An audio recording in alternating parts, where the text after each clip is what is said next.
We all know that we live in a very challenging time. Our society is divided. We're divided from one another and from our past.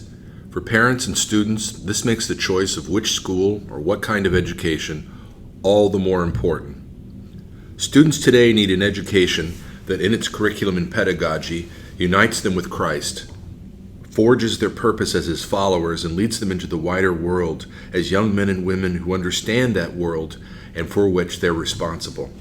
They need an education to freedom.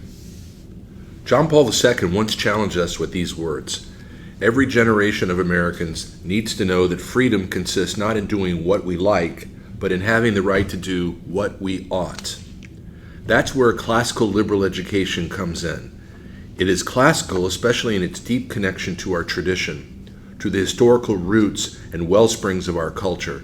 It is classical, too, in its emphasis on training our students in the ascending modes of learning and knowledge, grammar, logic, and rhetoric. Classical education builds on great works of literature and art, on Latin and writing and persuasive speech, all classic modes of communicating, and on a commitment to the arts and sciences that every free person ought to master. A classical education is an education to freedom. Freedom means to govern ourselves as individuals and as communities, to govern ourselves by what is highest, what is noblest, what is lasting. Freedom means to give ourselves generously to others, as matters not only of justice, but mostly of love, even sacrificial love. Finally, freedom means the truth will set us free, to live free of unexamined opinion, free of ideology, free to see what is real and to shed that light on all that we do. Classical education is dedicated to this three-pronged vision of freedom. It can do that because it takes direction from the authority of great ancient sources, rich and lasting tradition, a culture of life and truth. Education to freedom is first and foremost a training of the mind. That education is also something that sets our students on a course for life. We need men and women who will defend the unborn, liberate slaves in the Middle East, mediate between warring parties, keeping the family together, men and women who will transform our prisons, governments, and businesses with wisdom and purpose as only the great tradition born in Athens, Jerusalem, and Rome can forge. That is why a classical education has the students master the humanities, seeking ever greater understanding of what it means to be a human through the study of history, literature, philosophy, theology, ethics, and politics. That is why classical teachers place such a high emphasis on writing and speaking, so that their students can make their case for the truth and justice in ways that are compelling. Our culture is increasingly coarsened, but it won't do to merely complain or criticize. We need men and women who will lift the culture to meet our dignity as humans.